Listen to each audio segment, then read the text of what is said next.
ยังมีชีวิต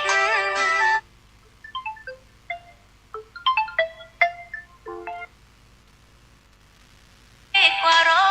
ย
เขาอุทิศบุญให้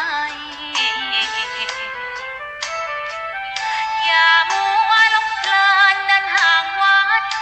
ตัวอย่างชัดๆมีมากมายเข้าวัดตอนตายสายเกินแก้กรรม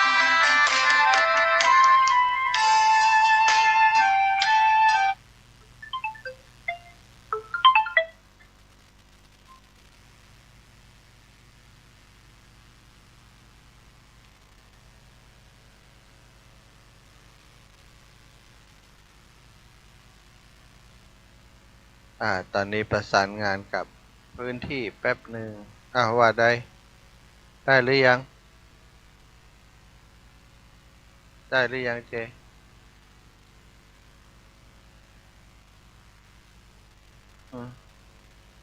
โอ้โหวัดส่งไปทั้งสองนะลูก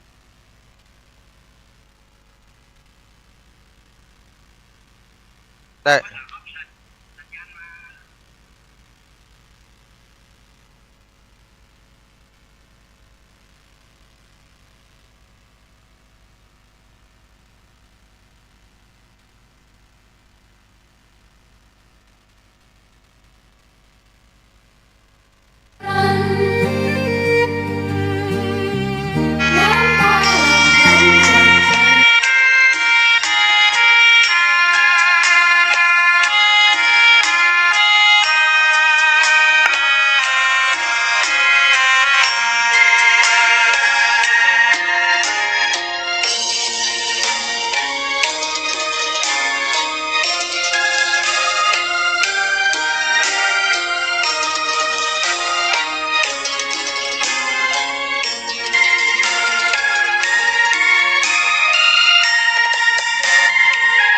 ดอกบัวดอกหนึ่ง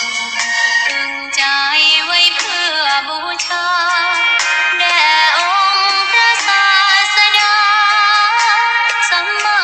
สัมพุทธเจ้ามีความงามเงียบไม่เปรียบเทียบเขาเทียบเราใครมองไม่งามช่างเขาแต่เจ้าก็คือดอกบัวด้วยความสัตย์ซื่อยึดถือความดีเป็นหลักก็ไม่จงปลักมองเมื่อโผล่พ้นน้ำก็เห็นความงามในตัวไม่ยึด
อนอบน้อมต่อพระรัตนตรัยแก้วเจ้าสามประการ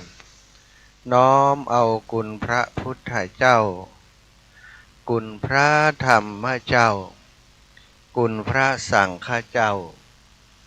คุณพระอรหันตเจ้าอริยสงฆ์เจ้าจุตนจุองค์ได้เมตตาแผ่บารมีมาเป็นนวโลกุตรธรรมปกเกล่าเกษาปกห่มรักษาครูบาอาจารย์พระมหาเถระพระเถรานุเถระเพื่อนสหธรรมิกสหพรหมจารีทุกรูปทุกองค์ปกห่มรักษาศรัทธาสาธุชนคนดีเท่าแก่อีพ่ออีแม่ทั้งหลายทุกท่านทุกคนติดตามรับฟังรายการสารธรรมยามเจ้าเสียงธรรมแสงอรุณตั้งสถานีวิทยุในเครือข่ายคลื่นสีขาวเพื่อชาวประชาซึ่งออกอากาศจากวัดปากตังเจริญอำเภอดอยหล่อจังหวัดเชียงใหม่ในเมตตาปรมีของครูบาอาจารย์ท่านพระครูอภิวัฒนวิกรมผู้อำนวยการคลื่นสีขาวผอ.คลื่นสีขาวที่ได้เมตตามอบเวลาในช่วงนี้ให้กับอาตมาภาพพระมหาสมชาติชาตปัญโยได้รับผิดชอบดำเนินรายการแทนครูบาอาจารย์เนื่องโดยว่าวันนี้ท่านอาจารย์ได้มีภาระได้มีธุระต้องเดินทางไปต่างจังหวัดในช่วงเจ้าของวันนี้ศรัทธาญาติโยม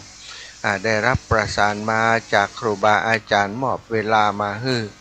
ก็ต้องขอกราบในเมตตาครูบาอาจารย์เป็นอย่างสูงศรัทธาญาติโยมทั้งหลาย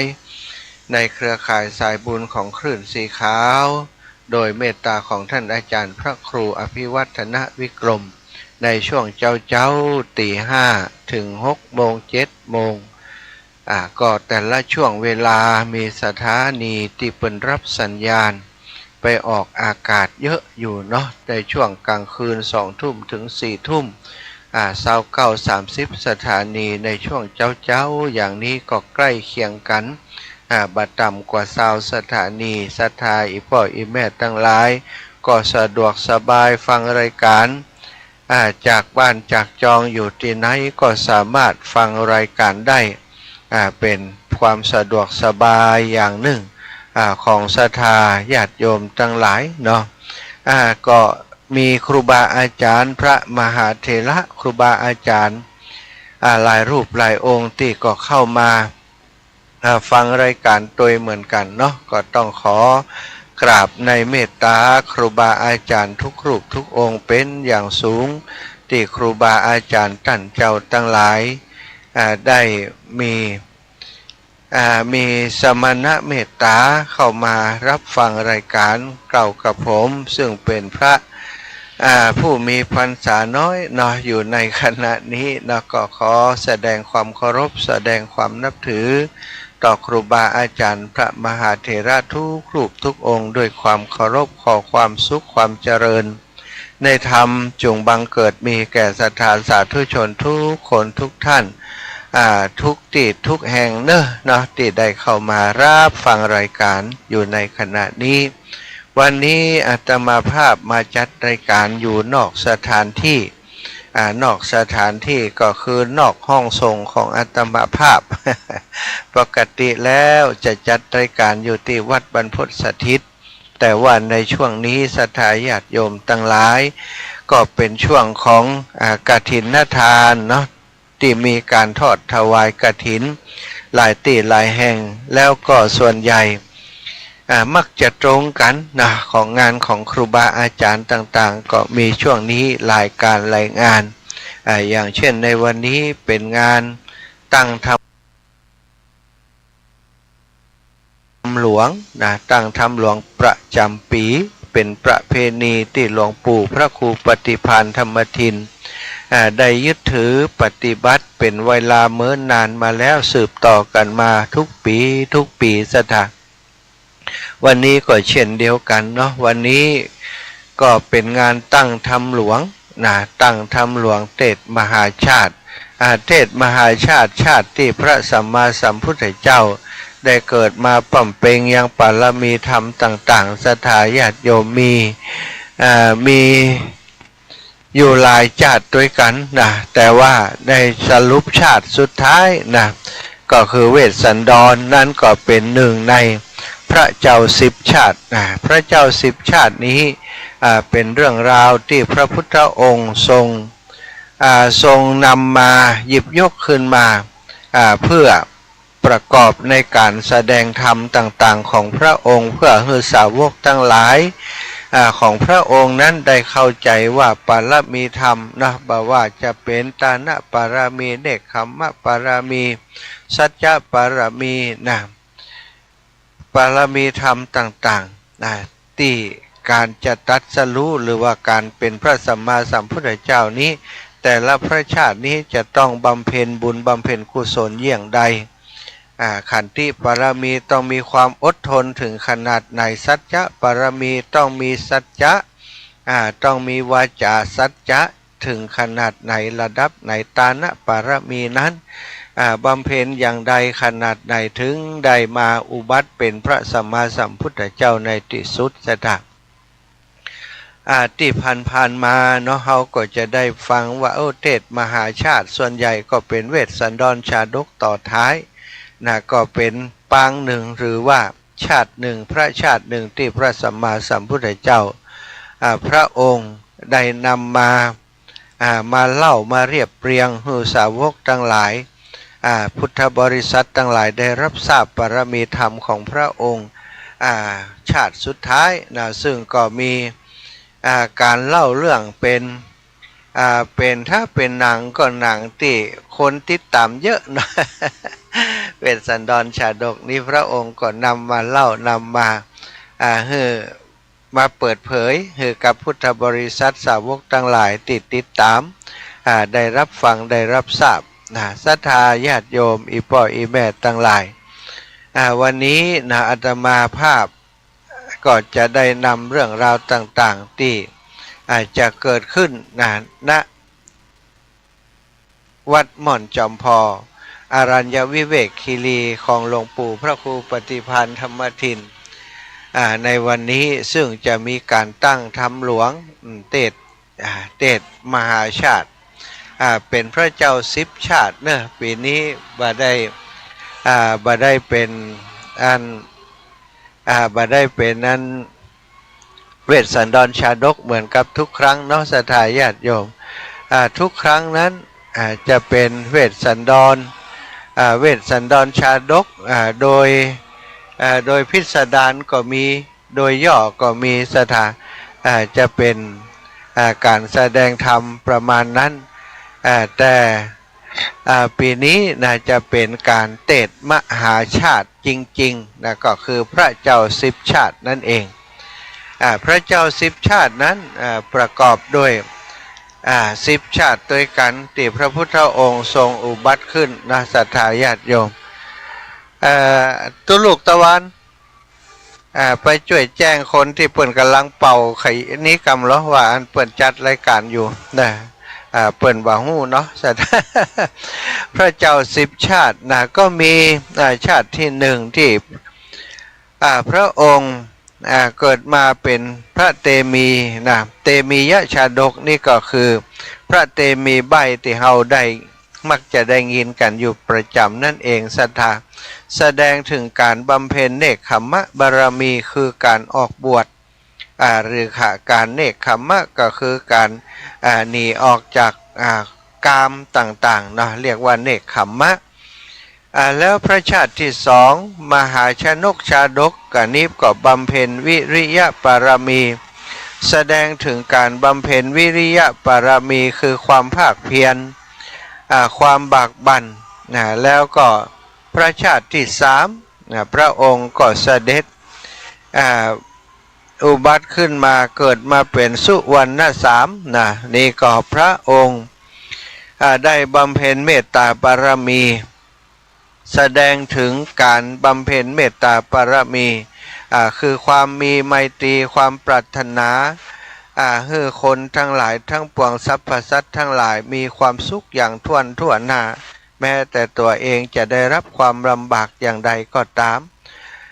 แล้วชาติที่สี่เนมิราชชาดกนี่ก็เป็นเนมิราชชาดกนี่พระองค์อธิษฐานปารมีนะเป็นปารมีเรียกว่าอธิษฐานปารมี แสดงถึงการบำเพ็ญอธิษฐานปารมีคือความตั้งใจความมั่นคงแน่วแน่ในการปฏิบัติสถามันมีการปฏิบัติหรือว่าการจะทำอะไรอย่างต่างๆนี้สถาถ้าเราทำไปเรื่อยๆโดยบ่มีทิศทางโดยบ่มีเป้าหมายได้ก็ดีบ่ได้ก็ดี แล้วแต่บุญปาวาสนาส่งทำอย่างอันจะพลัดจะผูก็อาจจะดีจะพลัดจะผูก็บ่ทันดีสักกรรมยั้งเหี่ยก่อนบ่ได้อธิษฐานไว้แต่ว่าในเนมิราชชาดกนี้ได้กล่าวถึงอธิษฐานปารมีว่าการที่จะบำเพ็ญบุญบำเพ็ญกุศลบำเพ็ญความเพียรต่างๆจนประสบความสำเร็จนั้นต้องเริ่มต้นโดยการอธิษฐานศรัทธาอธิษฐานในสิ่งที่ตัวเองจะทำนี่ก็อธิษฐานปารมีพระชาติที่สี่พระชาติที่ห้ามโหสถชาดกนี้เน้นในเรื่องของปัญญาปารมีแสดงถึงการบำเพ็ญปัญญาปารมีคือความรอบรู้ความเข้าใจแยกแยะเหตุและผลคุณและโทษนะสถาคุณและโทษต่างๆมโหสถชาดกอันนี้ก็มีหลายที่หลายแห่งเนาะที่เปิ่นเอามาที่พระเจ้าอยู่หัวรัชกาลที่9พระองค์ทรงเอามาประพันธ์เพิ่มเติมใส่รูปภาพใส่อย่างเข้าไปโดยเป็นตีศรัทธาญาติโยมพุทธศาสนิกชาวพุทธทั้งหลายได้ติดตามได้รับฟังอย่างแพร่หลายในประเทศไทยของมโหสถชาดกนะแล้วก็ภูริทัตชาดกนะอันนี้บำเพ็ญศีลปารมีแสดงถึงการบำเพ็ญศีลปารมีคือการรักษาศีลบังคับกายวาจาใจให้ตั้งอยู่ในคุณงามความดีชาติที่6สัตตาแล้วก็จัดทัพมารชาดกขันติปารมีแสดงถึงการบำเพ็ญขันติปารมีคือความอดทนความอดกลั้นเพื่อจะบรรลุจุดมุ่งหมายที่ทำเพื่อใดใจความอดทนสูงมากในพระชาตินี้พระชาติ8นารถชาดกพระองค์ทรงเมตตาทรงบำเพ็ญเมตตาอุเบกขาปารมีสถานแสดงถึงการบำเพ็ญอุเบกขาปารมีคือความ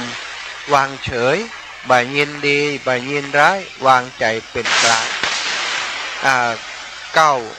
ชาติที่9วิทุลชาดกนี่พระองค์ทรงแสดงทรงบำเพ็ญสัจจะปารมีแสดงถึงการบำเพ็ญสัพพะปารมีคือความซื่อสัตย์คือความสัตย์พูดอย่างไรทำอย่างนั้นมันวางใจได้ทั้งต่อหน้าและรับหลังนี่และพระชาติที่10เวสสันดรชาดก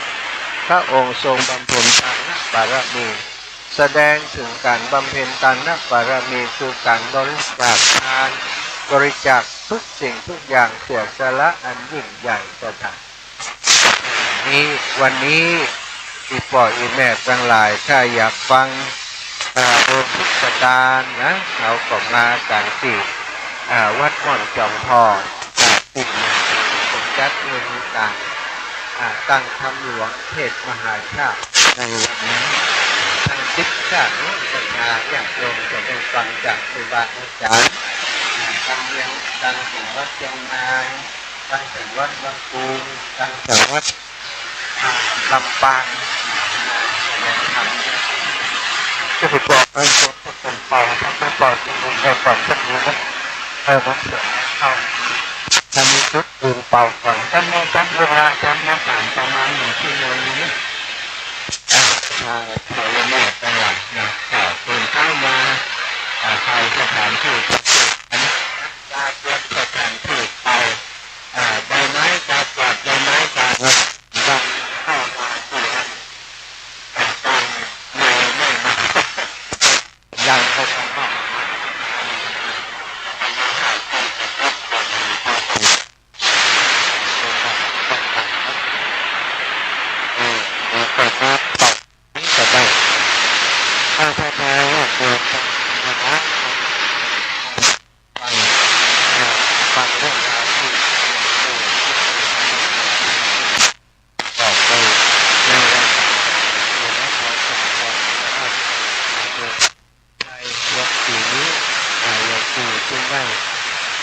จึงได้นำเรื่อง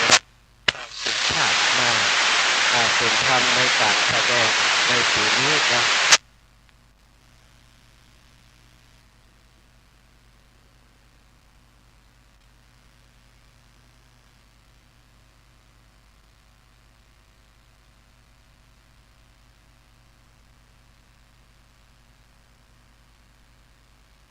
ทดสอบ2 3 4ได้ก็เปลี่ยนตัวใหม่ละเปลี่ยนสาธุครับศรัทธาญาติโยม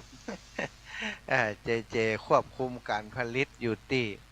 วัดปากทางเจริญบอกว่าเปลี่ยนไม้ร้อยกำเสียงมันแตกซ่าถ้าจะดีแล้วเนาะตะกี้รู้สึกว่าเสียงมันเข้ามาเยอะมากเลยสถานก็ขอบคุณเนอะเจอยู่ตังคอยมอนิเตอร์คอยควบคุมอยู่ที่วัดปากทางเจริญแล้วก็แจ้งมาว่าเสียงมันปกติมันซ่ามันแตกๆนะอันนี้ก็เป็นทีมงานที่คอยดูแลคอยกำกับอยู่ตั้งหลังสถานก็มีทีมงานหลายคนหลายท่านที่คอยช่วยเหลือกันนะทีมงานของชื่อลูกตะวันซึ่งมาปักหลักอยู่ในพื้นที่ในวันที่ผ่านมาแล้วก็ว่าละ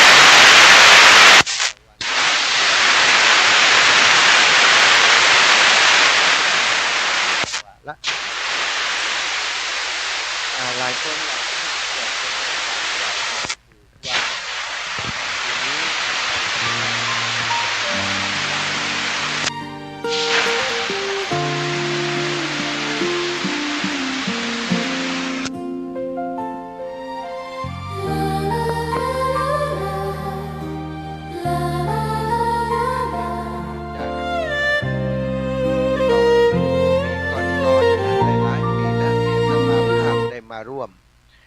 ร่วมการตั้งธรรมหลวงของหลวงปู่ก็จะมีการปีแรกนะได้มาร่วมในช่วงที่หลวงปู่ได้นิมนต์พระสงฆ์นักเทศเวสสันดรชาดกหรือว่ามหาชาตินะมหาชาติชาติสุดท้ายนั้นก็เต็มรูปแบบสถานเต็มรูปแบบตึงพระสงฆ์องค์สังฆเจ้าตั้งเจียงใหม่ตั้งลำปางตั้งลำพูนตั้งเจียงไฮ้ของเฮามาเทศที่วัดม่อนจอมพอที่นี่ในวันนี้แหละเนาะสถานแล้วก็ปีต่อมาหลวงปู่ก็เปลี่ยนรูปแบบในการนำเสนอใหม่นะในการนำเสนอใหม่แต่ว่าเป็นเวสสันดรชาดกเวสสันดรชาดกแบบ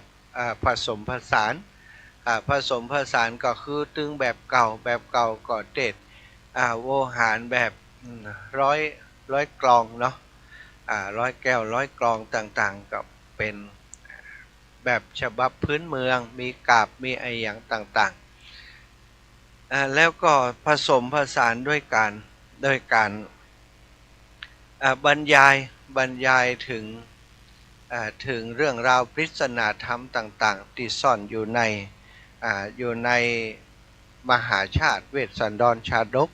ว่าเรื่องราวต่างๆนั้นมีปริศนาธรรมว่าอย่างใดพระเวสสันดรได้เจอปัญหาอุปสรรคอย่างพ่องนะอันก็จะมีการบรรยายอย่างในปีที่2ที่อาตมาร่วมนั้นจะมีครูบาอาจารย์ตั้งลำปางอย่างเช่นท่านเสน่กาหลงท่านเสน่กาหลงท่านพระเสวตปัญญาวชิโรเนาะก็มาได้รับนิมนต์มาแสดงมาเทศโดยท่านดนุพลมุนิวังโสท่านทุปิเกเนาะก็ได้รับนิมนต์มานี่ลำปางแล้วก็ท่านหลวงพ่อพระครูอุดมศิริทัตน์โดยท่านอาจารย์พระมหานพดลสุวรรณเมธีโดยมาสรุปหัวข้อสาระสำคัญของการตั้งธรรมหลวงในปีนั้นอาตมาภาพเองก็มาในฐานะทีมงานมาช่วยงานของหลวงปู่นะตั้งแต่ได้รู้จักกับหลวงปู่มาก็ได้ทำหน้าที่ตรงนี้มาเป็นเบื้องหลังนะเบื้องหลังการแสดง มาช่วยเตรียมจัดสถานที่อะไรต่างๆก็ทุกๆปีก็ได้หัน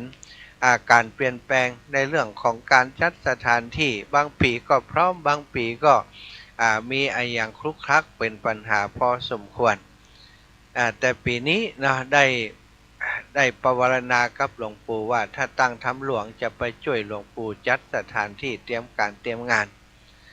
ก็ได้เดินทางมาตั้งแต่วันที่26แล้วสถานออกจากวัดจากวามาไปตานกฐินที่วังชิ้นเสร็จแล้วตอนบ่ายก็ออกเดินทางจากลำปางมาถึงที่นี่มาถึงม่อนจอมพ่อนี่ก็2 ทุ่มแล้วเนาะ2 ทุ่มมาถึงที่นี่2 ทุ่มมาถึงที่นี่2 ทุ่มก็มาดูว่าจะทำอย่างได้พ่องพอดีได้ซื้อดอกไม้มาตยเอาดอกไม้มาประดับซุ้มซึ่งอาตมาได้นำซุ้มนั้นมาติดตั้งให้กับหลวงปู่ตั้งแต่วันที่20เนาะเดือนตุลาที่ผ่านมาก่อนงานกฐินหลวงปู่พอวันที่27จะมีกฐินวันที่26ก็ได้มาประดับประดาตกแต่ง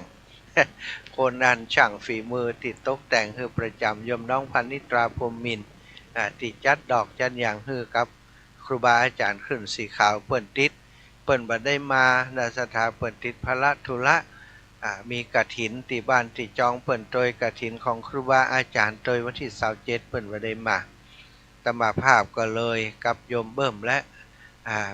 หมู่ครูบาอาจารย์ที่นี่ก็เลยได้มาจัดกันเองเนาะที่ซุ้มก็ประดับเฉพาะส่วนที่จะเข้ามาในงานเพื่อมันเกิดความสวยงามคือเจ้าภาพกฐินได้หันว่าโอ้หลวงปู่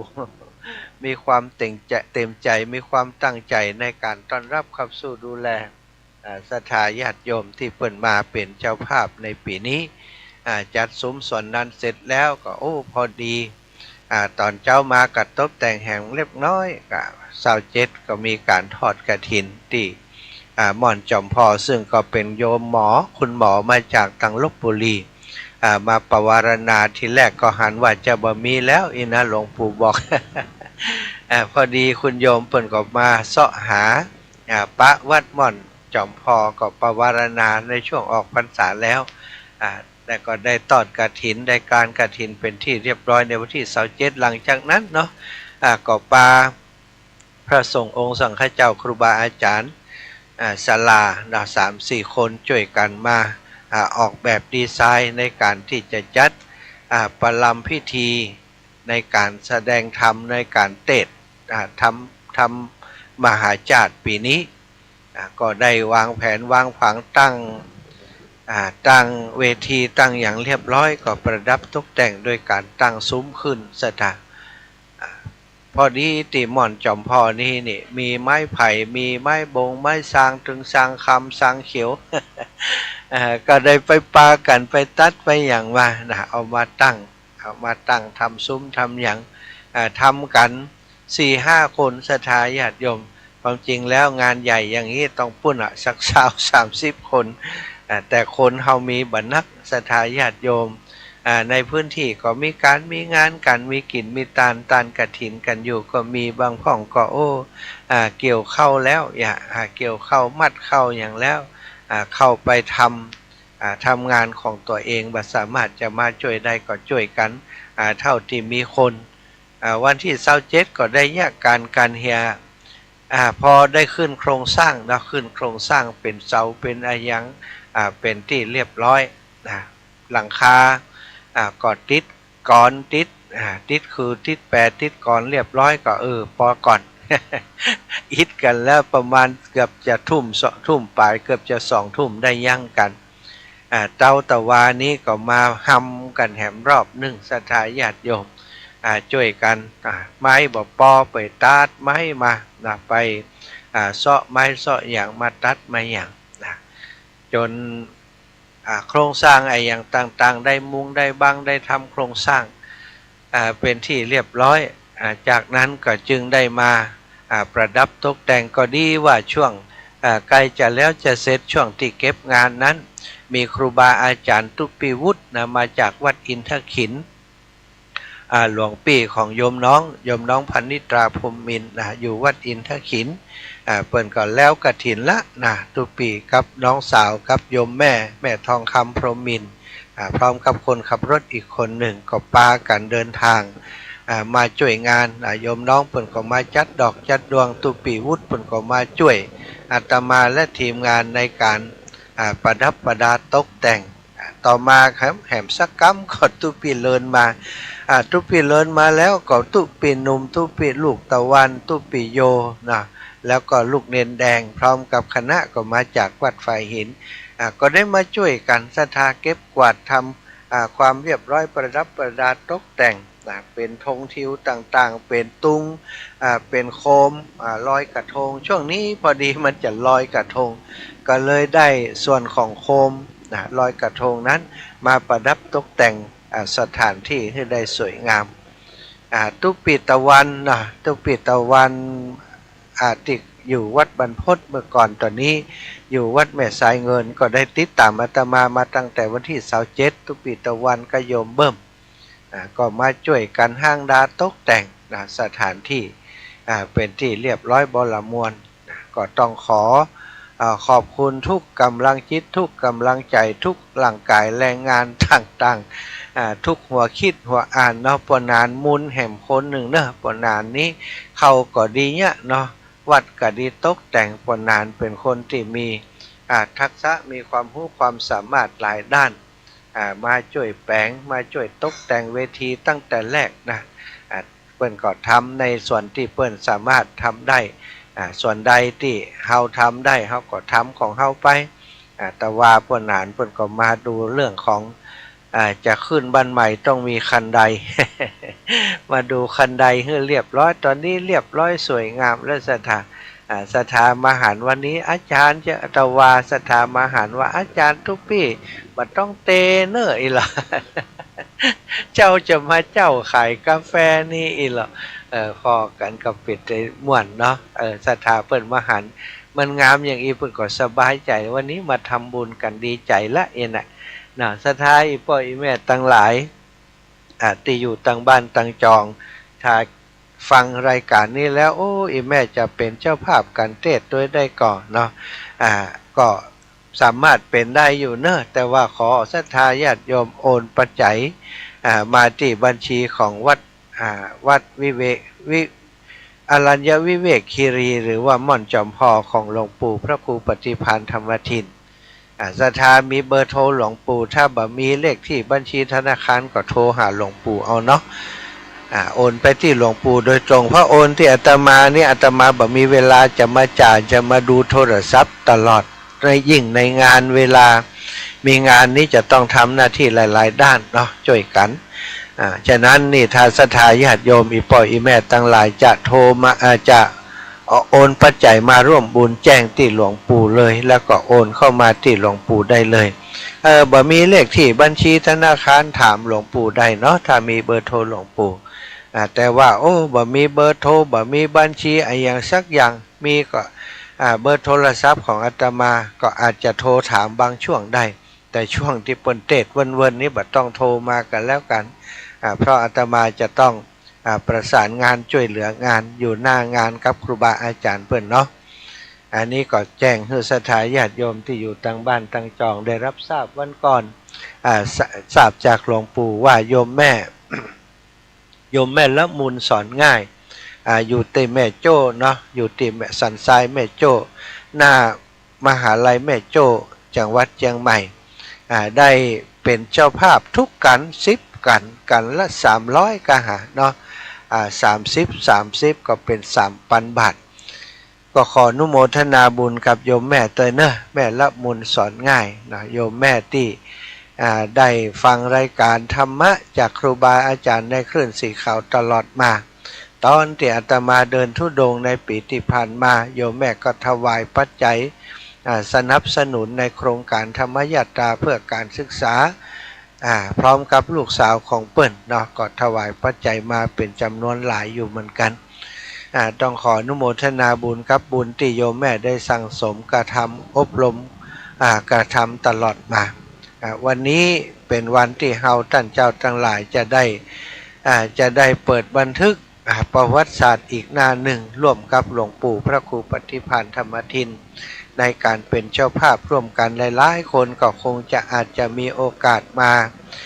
นั่งฟังธรรมมหาชาติ10ผูกด้วยกันในวันนี้วันเดียวจบเนาะลำปางส่งเข้าประกวด2 รูปเนอะ หลวงพ่อพระครูอุดมสิริทัตน์นะครับท่านอาจารย์พระมหานฤดลมหาปัญโยวัดน้ำท้งแต่เสียดายว่าลำปางวันนี้ก็คงบ่ได้ยินที่อาตมาอยู่ที่นี่เพราะว่าสถานีวิทยุวัดบุญยวาสนี้เงียบเสียงมา 2-3 วันแล้วสถาเพิ่นบอกว่าเพื่อเป็นการ ไว้ทุกข์แก่พระนางเจ้าพระบรมราชินีนาถนะเป็นความเห็นของเจ้าของสถานที่ที่ตั้งของสถานีวิทยุเนาะเปิ่นร้องขอมาในฐานะที่เปิ่นเป็นเจ้าคณะอำเภอเมืองลำปางตัวกะเนาะลำปางก็หลายท่านก็อาจจะฟังจากตังคลื่นอื่นสถานีวิทยุอื่น100.25เนาะที่ของคุณโยมดารุณีที่มีอยู่ที่อำเภอห้างชัดน่าจะฟังไปถึงหลายพื้นที่อยู่เหมือนกันบางพ่องที่มีไลน์มีลิงก์มีไลน์หรือว่ามี Facebook ก็อาจจะติดตามทาง Facebook ได้อยู่ในคณะนี้พี่น้องทางเวียงป่าเป้าอย่าไปลืมจะไปละกันเนาะหลวงปู่มีงานทุกครั้งหมู่เฮาก็ปากันมาช่วยหลวงปู่อาตมานี่ลุกจากลำปางมานะมาทำหน้าที่เป็นตัวแทนพี่น้องลูกศิษย์ลูกหาแล้วก็เป็นตัวแทนศรัทธาญาติโยมตัวเอาแรงกายเอาแรงงานแรงสมองแล้วก็แรงทรัพย์ กำลังทรัพย์ซื้อวัสดุอุปกรณ์อย่างต่างๆมาจัดให้กับหลวงปู่เท่าที่เขาจะทำได้เนาะศรัทธาเขาก็ทำเต็มที่การทำอย่างนี้นี่บัจจัยว่าได้บุญที่หลวงปู่คนเดียวเขาทำเขาก็ได้บุญของเขาศรัทธาญาติโยมที่เปิ่นฝากปัจจัยกับอาตมาหอมบุญกับหลวงปู่ก็ได้บุญด้วยกันเอามาช่วยเอามาใช้จ่ายในการเตรียมการงานเอามาให้มาหอมในโครงการนี้กับหลวงปู่วันนี้บารมี10 ชาติของพระพุทธเจ้าทัศชาติชาดกพระเจ้า10 ชาติจะได้ฟังกันทุกชาติอาตมาจะบักเข้ารายละเอียดของพระเจ้า10 ชาติแต่เบิดนี้ต่างวิทยุวัดฝ่ายหินเปิ่นจะถ่ายทอดออกไปถ้าศรัทธาญาติโยมใครติดตามรับฟังเข้าไปที่ YouTube ของวัดฝ่ายหินเนอะพิมพ์คำว่าพระเจ้า10 ชาติที่วัดอรัญญวิเวกคีรีม่อนจอมพอศรัทธาก็สามารถเข้าไปฟังได้แล้วฟังเป็นการถ่ายทอดสดวันนี้ผูกที่1เพิ่นก็จะเตมียะชาดกแล้วก็ผูกที่2มหาชนกชาดกผูกที่3สุวรรณสามชาดกผูกที่4เนมิราชชาดกผูกที่5มโหสถชาดกผูกที่6ภูริทัตชาดกผูกที่7จันทกุมารชาดกผูกที่8นารัทะชาดกผูกที่9วิทุระชาดกผูกที่10เวสสันดรชาดกชาดกเตมียะชาดกเพิ่นก็เน้นเด็กขมะปารามีมหาชนกชาดกก็วิริยะปารมีที่พระบาทสมเด็จพระเจ้าอยู่หัวเปิ้นเอามาทำเป็นเรื่องพิมพ์เป็นเรื่องแล้วก็มีภาพที่สวยงามมหาชนกชาดกเป็นชาดกที่2ในพระเจ้า10 ชาติสุวรรณสามชาดกเมตตาปารมีเมตตาอย่างใดก็มาฟังกันเนมิราชชาดกอธิษฐานปารมีมโหสถนี่ก็ปัญญาปารมีภูริทัตพญานาคภูริทัตก็ศีลปารมีจันทกุมารชาดกอันนี้บำเพ็ญขันติปารมีสถานารัทธชาดกนี่เป็นอุเบกขาปารมีวิทุลชาดกสัจจะปารมีสุดท้ายเวสสันตละชาดกตานะปารมีศรัทธาญาติโยมติดตามรับฟังกันได้ก็มีเวลาอีกเล็กน้อยก่อนที่จะเปิดสายให้ศรัทธาญาติโยมได้โทรมาขอประชาสัมพันธ์การงานของธรรมาภาพและครูบาอาจารย์ท่านอาจารย์พระมหานพดลสุวรรณเวทีวัดบรรพตสถิตปีนี้กฐินมาล่าน้อยได้กฐินมีโยมปวารณากฐินและจะมาทอดถวายในวันที่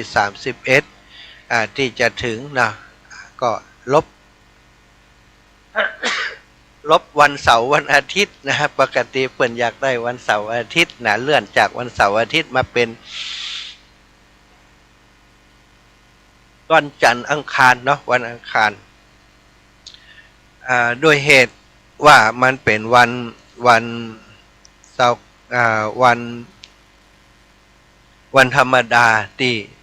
เจ้าภาพเป็นโรงเรียนสถานโรงเรียนลำปางกัลยาณีแล้วก็กัลยาณมิตรของวัดพระธรรมกายเนาะจะมาร่วมถวายกฐินในวันที่31นะวันที่31ก็ทราบว่าญาติโยมจากต่างเมืองน่านโดยคุณโยมธนกรคนโยมดานุภา24ภรรยากู่บุญกู่ปารมีเพื่อนจะเดินทางมาจากบ้านสะเนียนแล้วก็เอาข้าวต้มมาโดยข้าวต้มกล้วย ขนมนำมาร่วมเป็นโรงทานโดยในวันที่31แล้วศรัทธาญาติโยมพี่น้องจากทราบว่าทางห้วยงูในก็จะไปแต่ปีนี้ขอว่าไม่ต้องเอาโรงทานไปอินดูเปิ่นศรัทธาญาติโยมทำโรงทานกว่าจะแล้วจะเสร็จตั้งหัวค่ำไปถึงย่ำดึกถึงตี 1 ตี 2จากนั้นก็เอาคว้าขึ้นรถเดินทางทุกครั้งก็มากันในสภาพติอิดโรยเนาะเที่ยวนี้บอกเพิ่นว่ามาแอวเอาเนอะ ปะกันที่วันที่27ก็คิดว่าต่างพี่น้องต่างเมืองฝางถ้าจะบัดติดอย่างเพิ่นก็คงมาเนาะวันที่31แล้ววันที่2ศรัทธาญาติโยมอาตมาภาพแล้วก็คณะศรัทธาจากลำปางจะได้ไปสนับสนุนร่วมบุญกฐินตาลที่วัดห้วยบงเป็นวัดในหมู่บ้านของปอเนกธรรมขันธ์ปอเนตธรรมขันธ์ปอเนตนี้เป็นแฟนรายการคลื่นสีขาวมาเมินนานแล้วติดตามการทำงานของอาตมามาช่วยงานหลายครั้งเนาะเปิ่นมีงานที่บ้านเปิ่นจะเอาปัจจัยไปสร้างวิหารนะได้สร้างได้แปลงและเตลื้อแล้วก็สร้างแปลงแล้วก็จะไปร่วมบุญกฐินในวันที่2จะมีศรัทธาญาติโยมจากต่างลำปางไปกันหลายท่านอยู่เตรียมตัวกันไว้เนอะโยมแม่จินดาสายสุภาโยมน้องสมควรคณะสถาบันน้ำโจประจำแล้วก็ศรัทธาจากที่ลำปางอีกคันหนึ่งเนาะอาตมาก็จะดูรถอีกคันหนึ่งศรัทธาไผจะไปโดยก็แจ้งมาเนอะค่าใช้จ่ายก็ไปพะเยานี่ก็ตกคนประมาณ300เนาะ300เหลือจากนั้นอาตมาภาพจะดูแลฮือกันแล้วกันไผจะไปโดยกันไปแอวพะเยาไปแอวเมืองเงาไปแอวในพื้นที่เส้นทางที่ไปพะเยานั้นเรียบร้อยแล้วครับก็สามารถไปด้วยกันได้เนาะเอารถส่วนตัวไปก็ได้หรือว่าจะนั่งรถตู้ไปโดยแต่ถ้าจะไปรถตู้ด้วยกันแจ้งให้อาตมาทราบก่อนจะถึงวันที่2เนอะสถานตังลำปางเพราะว่าสถานีตังลำปางส่วนนี้สื่อสารกันมาได้เตื้อเนาะก็คงจะใช้พื้นที่ตรงนี้แจ้งศรัทธาญาติโยมได้รับทราบใครจะไปพะเยาด้วยกันแจ้งชื่อเสียงเรียงนามมาอยู่ที่ไหนจะได้ไปฮับตามนั้นก็ตอนนี้ในเบื้องต้นมีอยู่2ตู้เนาะตู้รถของโยมแม่พี่น้องจากบ้าน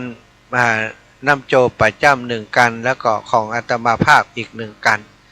แล้วถ้าเพียงพอก็จะไปรถส่วนถ้ามันเกินก็จะไปรถส่วนตัวกันนะวันที่2ก็ฝากไว้อีกงานหนึ่งนะวันที่5วัดวันที่4เนาะของวัดห้วยงูในของคุณโยมกนกพิชัยนาครูบาอาจารย์ไปกันหลายรูปเนอะพี่น้องเมืองฝั่งปะกันเนาะเปิ้นมีการตานกฐินในวันที่วันที่4แล้วก็คงจะมีเรื่องของการเตรียมการบูรณะปฏิสังขรณ์ธาตุเจดีย์ของวัดห้วยงูในตัวจะได้ไปกราบครูบาอาจารย์ที่เมืองฝั่งอีกรอบหนึ่งศรัทธาญาติโยมจากลำปางอาจจะไป 3-4 กันรถเหมือนกันจะไปวันที่3เนาะไปแอวไปพักผ่อนก่อนวันที่4ก็ทำบุญที่วัดห้วยงูในแล้วก็เดินทางกลับวันที่5วันสุดท้ายของกฐินปีนี้ซึ่งเป็นวันเกิดอาตมา ปีนี้ไม่ได้ทำบุญวันเกิดวันที่5จะเลื่อนไปเป็นวันที่9เพราะว่ามันยุ่งกับลอยกระทงแล้วก็กฐินหลายวัดเนาะกฐินอีกวัดหนึ่งที่อาตมาอยากจะไปร่วมงานกับเปิ้นก็คือวัดบ้านฟ่อนวัดบ้านฟ่อนนิสถาบ้านฟ่อนนี่เปิ้นไปติดตามอาตมาไปทำกิจกรรมต่างๆน้ำท่วมก็ไปทำบุญทุกวัดทุกวาไปด้วยกันหมด เปิ้นจะมีกฐินวันที่5ก็หวังว่าจะได้ไปช่วยเปิ้นตัวเนาะวันที่5เป็นทำบุญวันเกิดไปในตัวส่วนวันปีนี้นะญาติโยมเปิ้นก็จะทำบุญอายุวัฒนมงคลให้กับอาตมาภาพในวันที่9ที่วัดบรรพตสถิตนะไปมีการสืบชะตานะแล้วก็จะมีการวางศิลาฤกษ์นะปกเสาเอกนะจะสร้างห้องครัวน้อยๆนะไว้ประจำกุฏิสิริธรรมวิพัฒน์อนุสรณ์ในวันที่เก่านั้นตัวศรัทธาญาติโยมพี่น้องลำปางของเฮาไปอยู่ใกล้ไปเอวหากันเนอะเอาลงทานไปตัวนะมีอาหารเลี้ยง อรศรัทธาได้อุจากันไปมาเนาะเวลาตอนนี้9 นาทีปั่นเวลาให้ศรัทธาอีป่อยอีแม่ตีฟังอยู่ต่างบ้านต่างจองได้โทรเข้ามาสัก5 นาที10 นาทีเนาะ08088444173เนอะ08088444173โทรมามาจ๋าใครจะให้หอมการเทศการทำก็ติดต่อมาที่หลวงปู่ได้เนอะตอนนี้หลวงปู่นี่โทรหาเปิ้นได้หลวงปู่ตื่นละเนาะหลวงปู่จะได้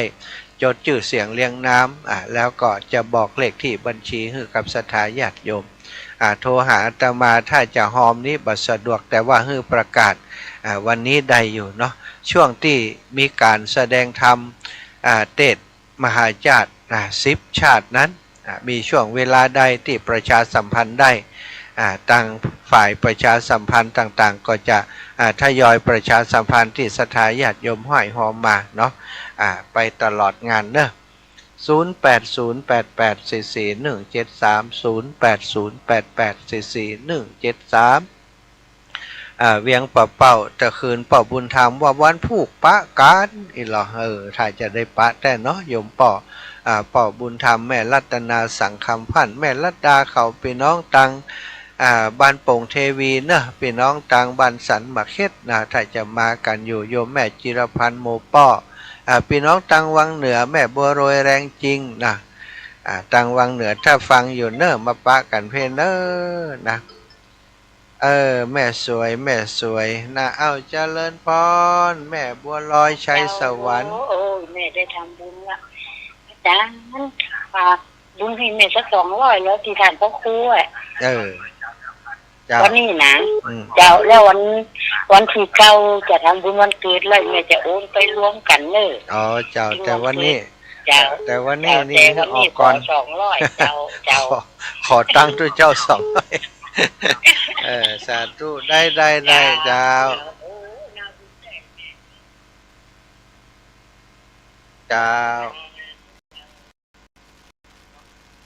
น้องสมพินบุญทาโยมแม่ผงเทพประสานก็โยมแม่สวยเจริญพรแม่ลิปะกันวันก่อนกฐินหมดวันศาสตร์ท่านตอนนี้ท่านอยู่วัดอาจารย์เจริญมาจ้ะอยู่อันม่อนจอมพ่อของหลวงปู่ดอยโยมแม่เป็นจะมีตั้งคำหลวงวันนั้นท่านไปถึงว่ากี่โมงเจ้าโอ้ปอคำเลยแม่แวะอันแปลงรถอยู่แม่เปลี่ยนยางรถอยู่วงกระถิ่นมีหลายที่อยู่เนาะท่านเนาะกว่าจะถึงวันที่5แหมหลายวัดอยู่แม่วันที่5นี่เป็นวันเกิดท่านกระจับวันเกิดแต่ว่าปีนี้นี่จำได้ทำบุญนะแม่ไปทำบุญวันที่9บุญแม่มาเอวลำปางเหรอเอวลำปางเนี่ยก่อนเราจะไปส่งทางกันใจนี้ซื้อละเจ้าขอบคุณวันนั้นป้ากันทันนี้แม่สุขภาพดีก็ดีใจละเจ้าข้างกับสุขภาพดีรักษาสุขภาพด้วยนะเจ้าสาธุเจ้าแม่เจ้าสาธุนุโมทนากับบุญคุณทุกคนนะเจ้าสาธุเจ้าแม่เอาโยมแม่คำนวณบ้านดินดำตะกี้ฮับตันเนอร์แม่โทรมาแห่ใหม่เนาะแม่คำนวณบ้านดินดำบ้านดินดำนี่มีกฐินวันใดก็ว่ามีไปแล้วเนาะวัดม่อนเต่าคำวัดดอยเต่าคำท่านอาจารย์ทวีเคยหู้จักกันเนาะเป็นคุณครูร่วมงานกับคุณครูชนัดกมลแต้มคมหู้จักกันท่านอาจารย์ทวีก็เกษียณแล้วเพิ่นก็มาบวชเป็นพระสงฆ์องค์สังฆเจ้าตอนนี้ประจำอยู่ที่วัดดอยเต่าคำพระธาตุดอยเต่าคำมีโอกาสจะได้ไปกราบไหว้สาเพิ่นเนาะ อาศรัทธาญาติโยมเนอะพี่น้องต่างเมืองปานนี่บ้านแจ่ซ้อนแม่คำนวลซบลีบ้านแจ่ซ้อนแม่ฉลาดโยมป้าหมอเนาะหลายคนหลายท่านนะต่างแจ่ซ้อนเป็นก็ฟังกันเยอะต่างเมืองปานนี้บ้านถงซ่านถงสะแกงนี่โยมแม่สายพินเนาะโยมแม่สายพินก็ฟังอยู่แม่คำนวณวัดดอยเต่าคำมาแล้วเจริญพรโยมแม่เอาอีแม่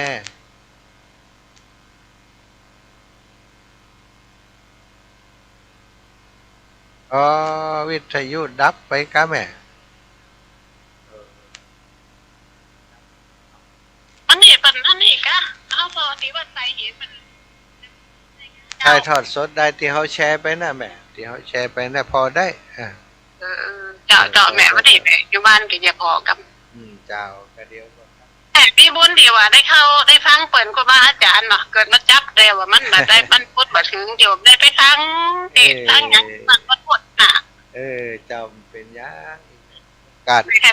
ไม่แค่ไปฟังนักกะมีไผไปเนาะเจ้ามันมีบ้านเฮาเปิ่นพ้องหูกันเท่าใดถ้าพางานกับกินนี่ได้ยินคุณหมอว่าเป็นจะไปกันเห็นแม่ฟันจวนอยู่เพิ่นจะได้ไปก็ได้เป็นกับได้ไปแต่หมู่นี่เจ้ามาเนอะถ้ามีโอกาสมาหากันเจ้าสาธุเจ้าโยมแม่กับไปสาเจ้า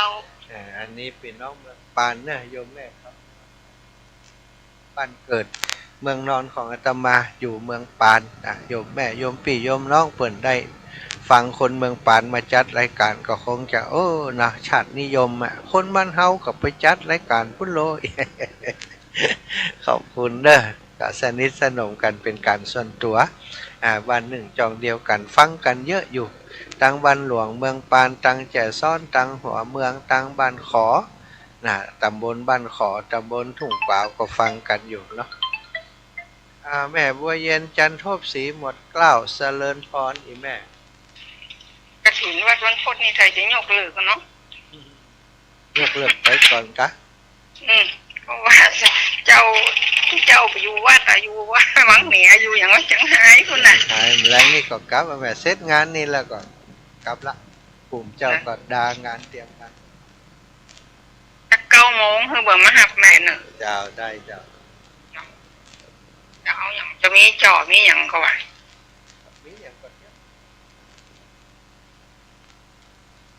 แต่มันได้ไปซื้อกระดาษซื้ออย่างค่ะเอาปินิ่มซื้อแล้วว่าซื้อที่อันตีนเตียนมันซื้อที่เชิงเตียนมันที่แม่ไขหัวนั่งไขหัวก็บอกนี่โทษนะคนละเรื่องเลยทุกแม่นะปาการวันพวกเจ้าสัตว์เจริญพรคุณธนากรมาสการพระอาจารย์เดินสายบุญเลยนะอาจารย์บุญมาไหมไปไม่ได้เลยแต่นี่ผมจะส่งตังค์จะไปยังไงเนี่ยจะทำแล้วการทำหรือการอะไรหรือเปล่าอาจารย์การทำครับมีอยู่10 กันผมจะร่วมทำด้วยได้ปะได้นี่จะส่งตังค์มีเบอร์หลวงปู่ไหมหลวงปู่ดอยมีไหมไม่มีครับไม่มีเอาส่งมาที่อาจารย์ก็ได้เดี๋ยวอาจารย์จะบอกจดไปให้หลวงปู่ส่งของอาจารย์มีไหมไม่มีครับไม่มีเหมือนกันเดี๋ยวหลังไมค์หลังไมค์อาจารย์หลังไมค์จ้าเดี๋ยวอาจารย์โทรหาเนาะจ้าสาธุครับ